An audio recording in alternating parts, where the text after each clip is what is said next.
Assalamualaikum dan salam sejahtera kepada semua yang sedang menonton. Matt dan di sini, harap semua sihat-sihat belaka. Sebelum kita mula, jangan lupa tekan butang subscribe dan loceng tu sekali supaya tak terlepas video-video menarik dari saya. Hari ini, kita nak borak santai tapi serius sikit tentang satu sistem yang kita semua kenal, iaitu demokrasi. Ramai yang sebut perkataan ini tapi faham ke kita maksud sebenar dia? Jom kita selami sama-sama rahsia di sebalik sistem demokrasi. Kita bongkar apa kelebihan dan kekurangannya. Jadi apa sebenarnya demokrasi ni? Senang cerita, demokrasi berasal dari perkataan Greek, demos yang bermaksud rakyat, dan kratos yang bermaksud kuasa. Jadi demokrasi ni secara literalnya bermaksud kuasa rakyat. Dalam sistem ni, rakyatlah yang ada kuasa paling tinggi untuk tentukan siapa yang akan memerintah negara. Bukan raja, bukan general tentera, tapi kita semua, rakyat biasa. Konsep dia mudah. Kita sebagai rakyat akan mengundi wakil-wakil kita untuk duduk dalam kerajaan dan buat keputusan bagi pihak kita semua.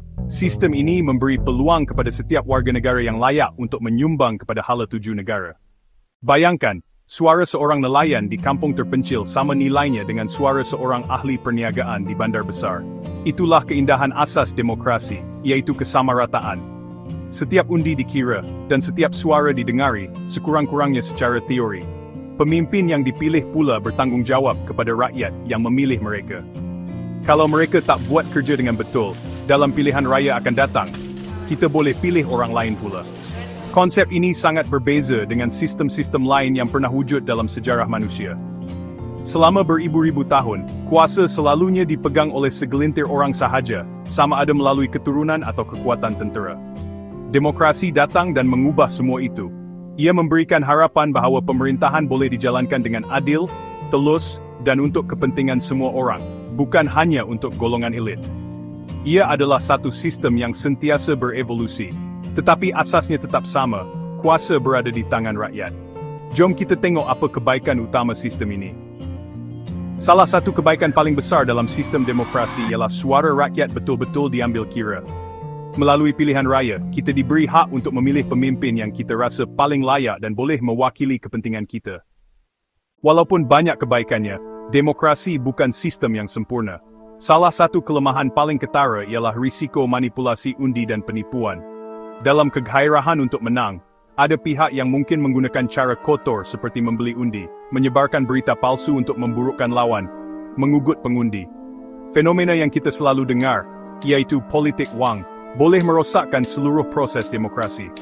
Apabila undi boleh dibeli, maka yang akan berkuasa bukanlah yang terbaik, tetapi yang paling kaya.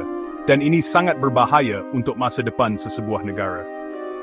Satu lagi kelemahan ialah proses membuat keputusan yang kadang-kadang sangat lambat dan tidak efisien. Demokrasi memerlukan perbincangan dan perdebatan. Ini bagus untuk pandangan semua orang, tetapi ia juga boleh melambatkan tindakan penting, terutamanya dalam keadaan kecemasan. Kerajaan mungkin terpaksa melalui pelbagai peringkat birokrasi dan perdebatan di parlimen sebelum melaksanakan dasar. Kadang-kadang, kepentingan politik partai mengatasi kepentingan negara, menyebabkan kebuntuan. Demokrasi juga boleh membawa kepada tyranny of the majority atau kezaliman majority. Ini berlaku apabila kumpulan majoriti menggunakan kuasa untuk menindas atau mengabaikan hak kumpulan minoriti. Contohnya, itstim sopel sites ingtvilian ingvois fikhaan bemet vimeng kvisi pangis ingis prepredide adivfaris. Demokrasi adalah sistem yang sangat popular di seluruh dunia. Banyak negara yang kita kenal mengamalkan sistem ini dalam pelbagai bentuk. Malaysia demokrasi berparlimen, Indonesia Republik Presidensial, Amerika Syarikat, United Kingdom, India. Tetapi demokrasi bukanlah satu-satunya sistem pemerintahan yang wujud. Monarki mutlak raja atau permaisuri mewarisi tahta kuasa mereka adalah mutlak dan tidak terikat dengan pilihan raya atau parlimen. Titah mereka adalah Undang-Undang Arab Saudi Brunei. Satu lagi sistem ialah autokrasi atau pemerintahan diktator. Pemimpin selalunya naik ke tampuk kuasa melalui rampasan kuasa tentera atau cara-cara lain yang tidak demokratik. Mereka mengekalkan kuasa dengan mengawal tentera, mengawal polis, mengawal media serta menindas mana-mana pihak yang menentang mereka. Jadi, selepas kita bongkar semua kelebihan dan kekurangan, apa rumusan yang boleh kita buat? Demokrasi, macam mana pun, bukanlah satu sistem yang sempurna. Ia ada banyak kelemahan, seperti risiko politik wang, proses yang lambat, dan potensi penindasan oleh majoriti. Ia memerlukan komitmen dan kebijaksanaan daripada rakyatnya untuk berfungsi dengan baik. Tanpa penglibatan rakyat yang bijak, sistem yang indah ini boleh disalahgunakan oleh mereka yang hanya mementingkan kuasa dan kekayaan pribadi, bukannya kesejahteraan rakyat jelata. Namun, jika kita bandingkan dengan sistem-sistem lain seperti monarki, mutlak autokrasi demokrasi jelas menawarkan lebih banyak kebaikan. Ia memberi kuasa kepada rakyat, melindungi hak asasi manusia, dan memastikan peralihan kuasa berlaku secara aman. Walaupun ia tidak sempurna, ia adalah sistem yang paling adil dan saksama yang kita ada setakat ini. Ia memberi kita ruang untuk bersuara, untuk memilih, dan untuk mengubah nasib negara kita sendiri. Kebebasan ini adalah sesuatu yang sangat berharga dan tidak patut kita pandang remeh. Terima kasih banyak-banyak kerana sudi meluangkan masa menonton dan mendengar celoteh saya pada hari ini.